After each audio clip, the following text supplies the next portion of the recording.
me, me, me, me, me, me, me, me, me, me, me, me, me, me, me, me, me, me. Game of Thrones video. Mr. Lion's gonna play Chivalry. Nope. It's time to demo night.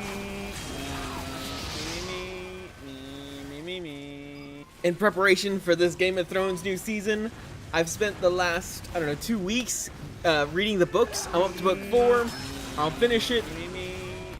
Maybe in the next couple of days. I'm not too sure. And in all honesty, I'm beginning to lose interest in the book. There's a little bit too much exposition.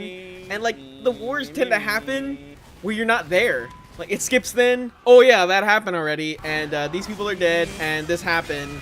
So just so you know, that's what went on while you were off hearing exposition. So anyway, this may be the last Game of Thrones book I'm reading, but the series, we rewatched it. I don't know, like last weekend or maybe last week throughout the week. We started actually with season 2 because I've seen season 1 so much, and I'm not gonna say I'm going to avoid all spoilers from season 2. I for sure won't give anything away from the book, obviously, because in truth, the season 2 ended in such a different place than the book 2 ended, that I'm not sure how much they're going to come together.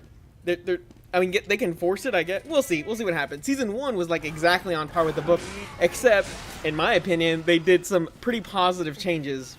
Like, they gave way more to Tyrion to do, which was a great thing, because obviously who doesn't love Tyrion? Everybody loves Tyrion. And in the book, though, I think that Arya is way cooler in book 1 and 2 than in season 1 and 2. But she is still my favorite. Even before I read the book, she was my favorite in season 1 and season 2. She's just very cool. But in the show, they are so good at character development, especially after reading the books. They're so good. Like that scene when I don't remember the dude's name, Tyrion's father, the Lannister dad, goes back to, I guess, Harrenhal, and Arya's there, and she becomes like his cupbearer for a little while, and they have these little interactions. Man, I love those parts. I love those parts so much because they give, at least for me, they give a sense that guy's not this big jerk. That, maybe it's just partly because he's carrying all of the burden of the Lannisters and all of this back end nonsense that happened behind him. They're all on his shoulders, and he's a little cranky. And he's not particularly nice, but he's not all bad. And in the book, everyone's so flat.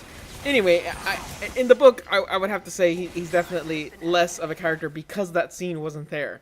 I am aware that it didn't happen in the book, and I hope I didn't spoil that to anyone else, but I was disappointed because I love that scene so much in the show. One of the person in the season, in the show, caught me, Tregain, the Hound. The guy in the show, he's very cool. I don't know, like, he's kind of a bad guy, but, okay, he's definitely a bad guy, but I'm a bad guy kind of person. Like, I've had grand debates about whether Shane was evil before that terrible woman put her claws in him.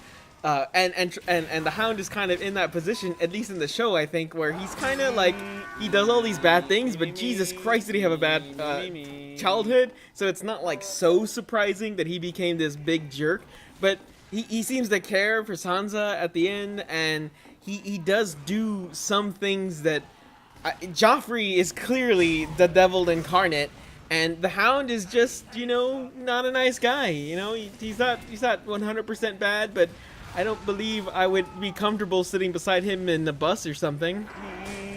Even though I've read the next book, I'm still very excited for this new season because, again, they built up the characters slightly different than the book, and I actually care about them a little bit more, and I want to see where they're going to take it and how they're going to do some of the things that I'm pretty sure have to happen if they plan to keep it consistent at all. I'm not going to give anything away. Anyway, my last life was boring, so I skipped all of that, and I just wanted to show, I was dumbing around being an idiot, but I did okay. See y'all later. And forget Walking Dead. This Sunday, Game of Thrones.